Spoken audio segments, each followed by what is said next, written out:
Se me olvidó Beowulf. No tengo Beowulf acá, lo tengo en PDF. Porque lo tuve que devolver a la biblioteca. Lo cual es muy triste. Me gusta mucho Beowulf.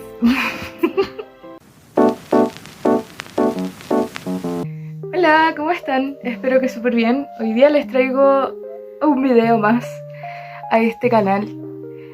Olvidado y abandonado. Hoy día les traigo un video sobre literatura medieval. Y como este es mi canal y puedo hablar lo que quiero, chao, vamos a hablar sobre literatura universal. Primero que todo hay que entender que la Edad Media no es simplemente una época marcada por la peste negra, por la hambruna, por la pobreza, por el analfabetismo, etcétera, etcétera. No es una época tan mala, por favor, hay que tenerle un poco de respeto. La Edad Media es una época entendida, por así decirlo, obviamente las fechas varían, pero es entendida entre el siglo V hasta el siglo XV aproximadamente, antes de la llegada del Renacimiento y de la época moderna. Algo muy importante que hay que recalcar es que la Edad Media es una época prácticamente también que podría ser llamada una época de renacimiento, por así decirlo. Es un ciclo constante, es como la imagen del fénix. El mundo medieval renace, el mundo medieval, por así decirlo, se deshace, se vuelve ceniza, pero al mismo tiempo vuelve a nacer en un ciclo, por lo que no hay que tenerle tantos prejuicios. Algo muy importante de la época medieval en general es la colectividad, y de que las cosas usualmente no se hacían, uno no lo hacía solo. La Edad Media, debido a los problemas con las fronteras, los problemas políticos, sociales, culturales, económicos, etc., es una edad muy movediza, es un territorio muy difícil de abarcar y muy difícil de explicar también, porque no es fácil poner en palabras lo que es la Edad Media. Pero verdaderamente entonces, si la Edad Media es una época, ¿qué significa la Edad Media? La Edad Media básicamente es un tiempo entre lo antiguo y lo moderno, por así decirlo. Es una época entre dos luminosas. El mundo clásico es fantástico y al mismo tiempo el Renacimiento o la época moderna también es muy fantástica.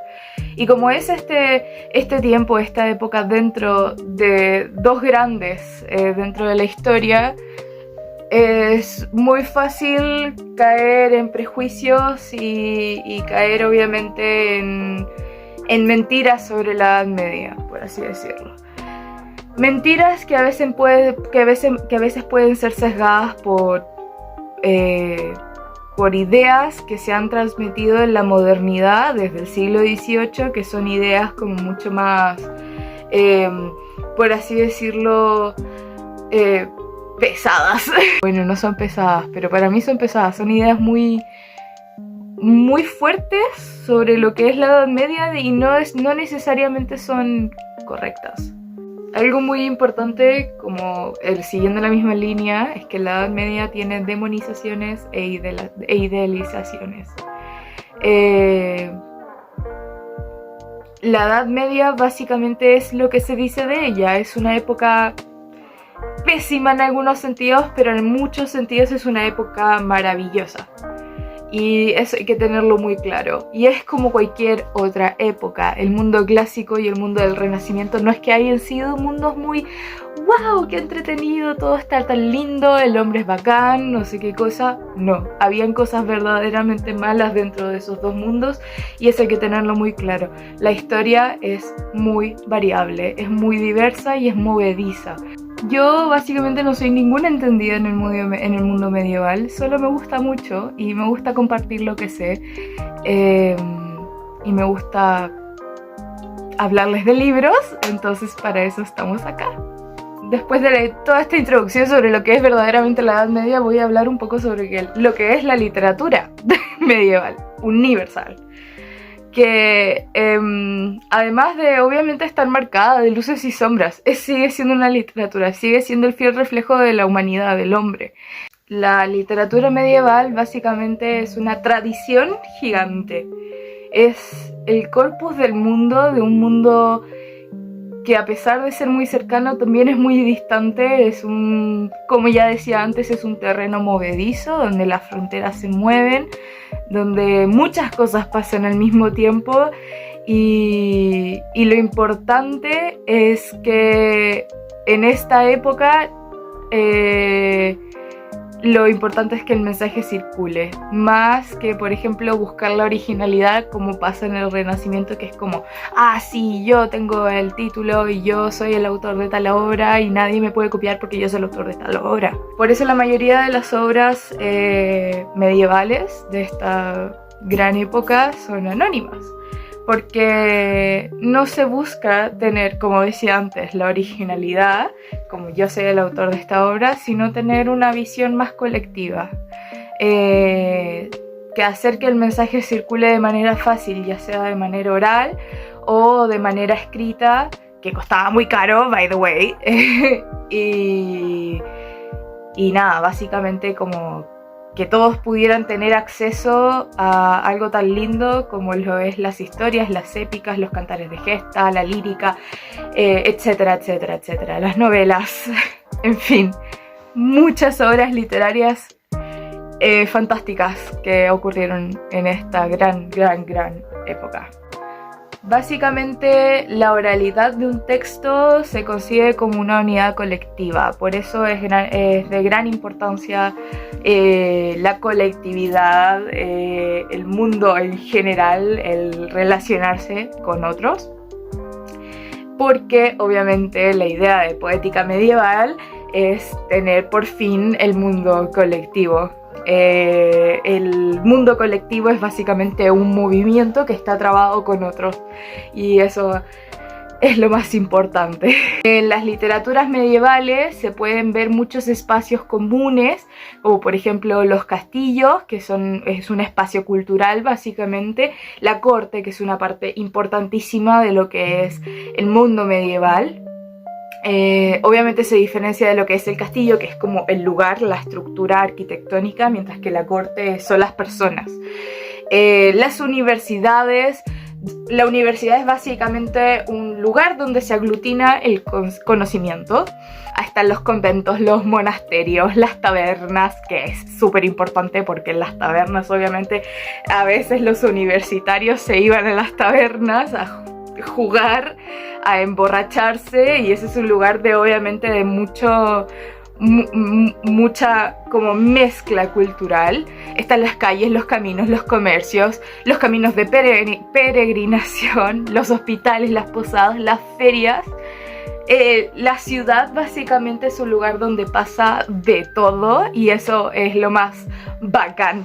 La poética del medioevo entonces es cómo se piensan y cómo se hacen los textos literarios desde el fondo. La idea es desentrañar esta estructura de cómo se construye la obra literaria medieval. En el mundo medieval, como decía antes, todo circula, entonces todo se complementa entre sí y todo al mismo tiempo tiene un rol importante.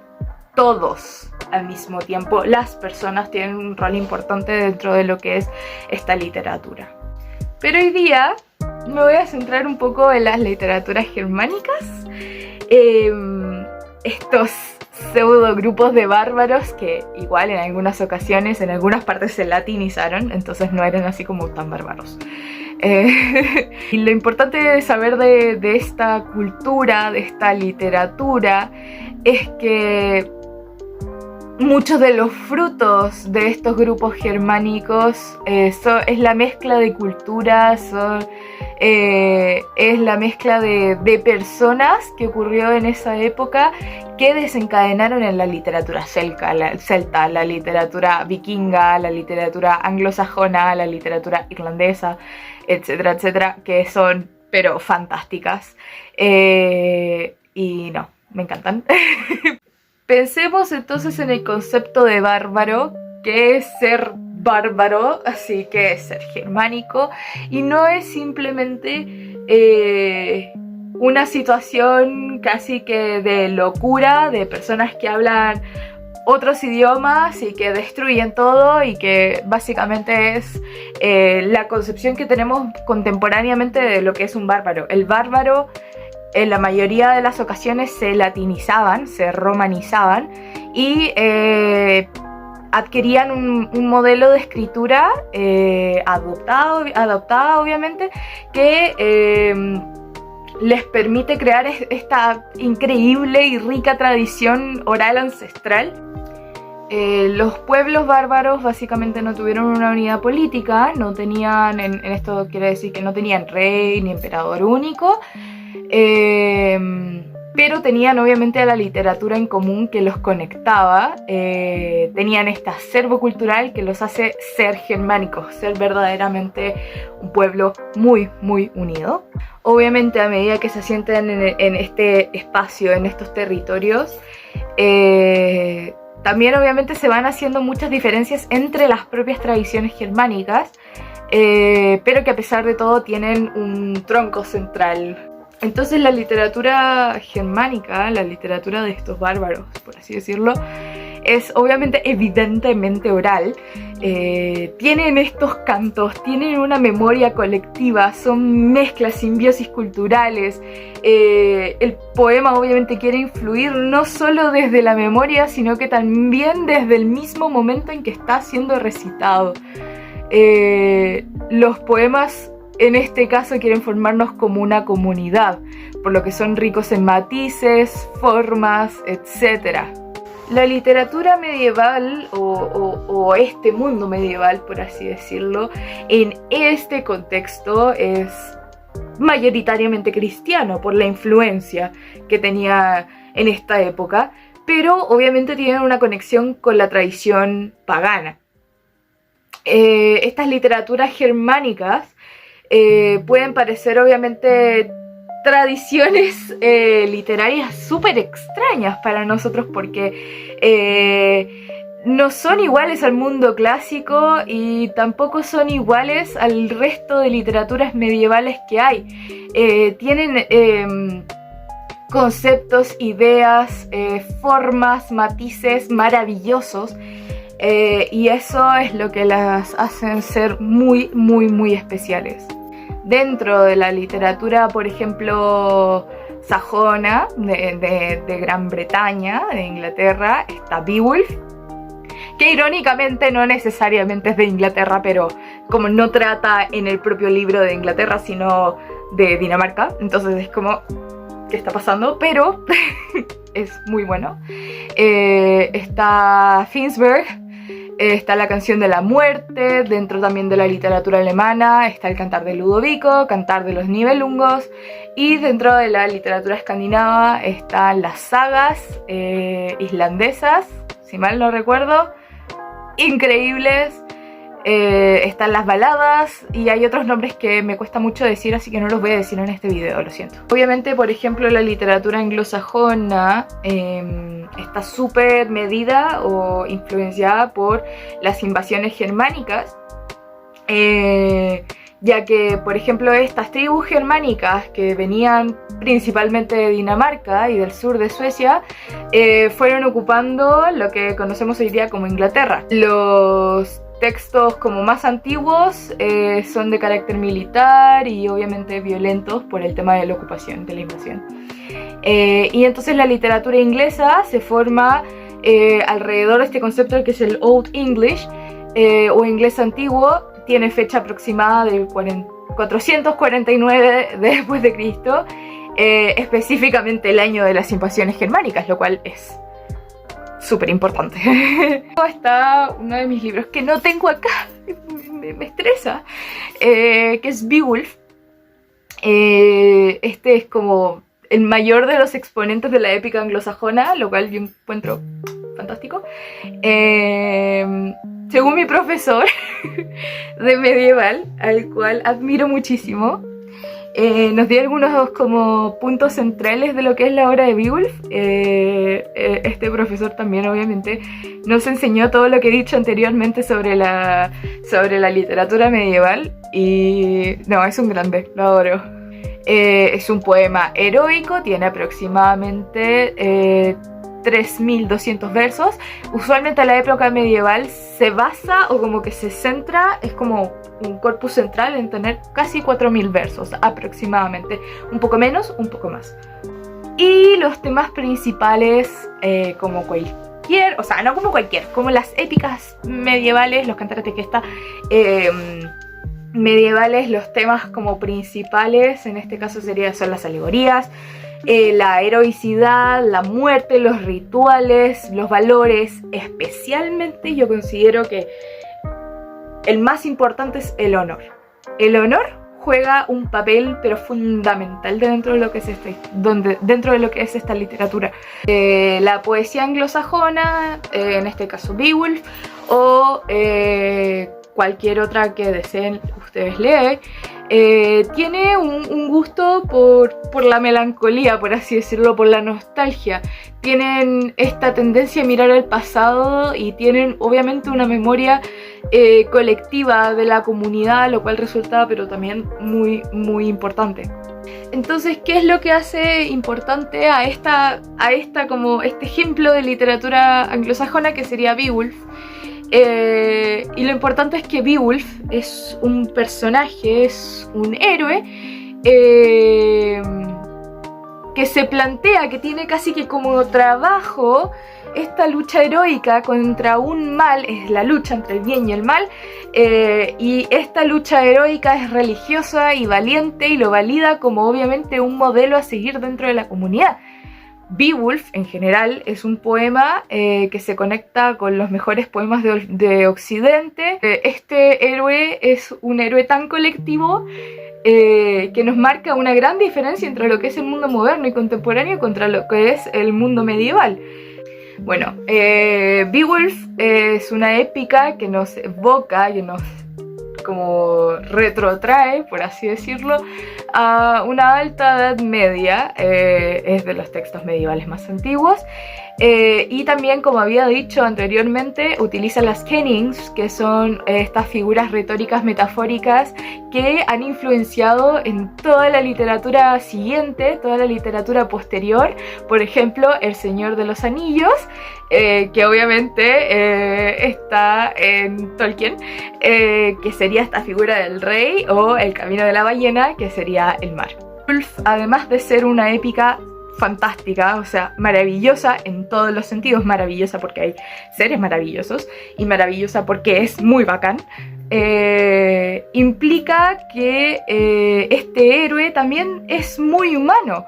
Este héroe tiene un destino casi que insobornable, y esto quiere decir que pasará sí o sí. En esta épica, que obviamente está muy influenciada por el cristianismo, Dios ha trazado este destino del que menciona y obviamente este no se puede evadir.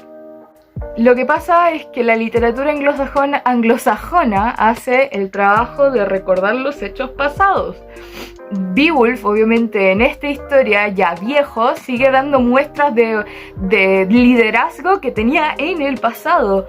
El honor y la memoria colectiva frente al mal, frente al pecado, hacen que Beowulf sea un héroe de otro nivel. Entonces, lo gran importante es el legado, este gran legado que significa Beowulf. Y es que alguien debe tomar el poder del héroe después de que el héroe ya no esté. A pesar de que el héroe sea una imagen difícil de comparar, difícil de alcanzar. En este libro hay que honrar la comunidad, la colectividad y el honor. Y lo más importante y que cabe recalcar es que los más grandes siempre mueren a pesar de todo. Y eso yo creo que es como el gran mensaje que deja Beowulf. Eso sería más que nada todo por hoy. Hablé mucho de Beowulf y creo que lo dije todo mal, pero nada, agradezco profundamente a todos los que me enseñaron de medieval, especialmente de mi libro ya favorito que es Beowulf. Y eso, espero que les haya gustado el video. Si pueden activar la campanita de notificaciones, darle me gusta o comentar, estaría muy agradecida. Eso más que nada. Chao, chao. Lean más literatura medieval, por favor.